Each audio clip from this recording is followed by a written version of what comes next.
Samo Trtnik, večer. Gospod predsednik vlade, SDS vas je pozvala k zamenjavi ministrice za notranje zadeve Katarine Kresal, češ da bo tako preiskava afere Hypo potekala bolj neodvisno. Pa me zanima, vi ministrici še zaupate oziroma ali verjamete, da preiskava poteka neodvisno? Če bi imel samo en dokaz o tem, da preiskava poteka pristransko, bi predlagal zamenjavo ministrice. Tega dokaza nimam, tudi ne namigov, da bi bilo temu tako. Ministrica za notranje zadeve je v okviru svojih zakonskih pristojnosti za delo policije izdala posebno usmeritev, da je pregon gospodarskega kriminala ena izmed ključnih prioritet policije. To je njena funkcija in odnos do policije, da da generalno usmeritev, in generalna usmeritev ministrice in vlade Republike Slovenije je pregon organiziranega gospodarskega kriminala. Ne ministrica, ne jaz kot predsednik vlade, pa se ne smeva vtikati v posamezne odločitve glede konkretnih zadev, ki jih izvaja policija. Zaenkrat nimam, kot rečeno, nobenih sumov, da se je zgodilo karkoli, kar bi kazalo na pristranost ministrice v tej ali kakšni drugi zadevi.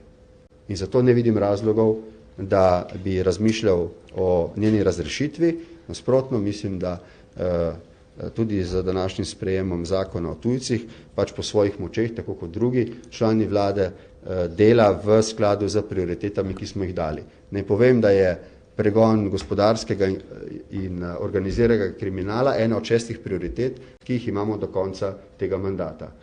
Mimo grede, ko sva se z ministrico pogovarjala o tem, ne povem, da sva vse pogovarjala o tem, jaz seveda ne morem mimo tega, da ukolikor se v javnosti tako pomembno vprašanje zastavijo za svojimi kolegi, ne bi izmenjal stališč. In mi dva sta se o tem pogovarjala, dobil sem z njene strani in strani drugih, ki sem jih bil povprašal o tem, absolutno zadostna zagotovila, da nimam nobenih skrbi, da ministrica pristransko vodi karkoli v zvezi z temi postopki, ker jih neodvisno od njene volje vodi policija.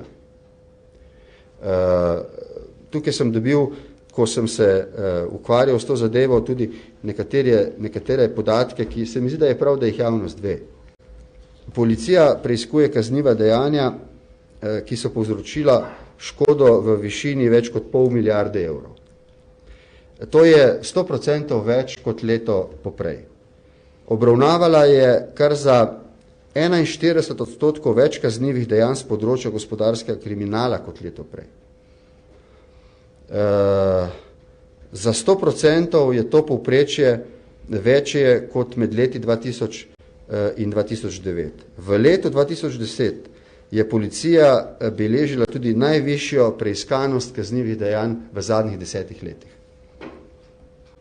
Tako da mislim, da te generalne usmeritve vlade in ministrice smejo zbujati zaupanje v javnosti, da se je vlada odločila v okviru svojih pristojnosti za temeljito delo na tem področju, da je to tudi prioriteta do konca mandata in da ni dobenih sumov, ki bi kazali na pristranost ministrice Kresalove, in zato ji zaupam.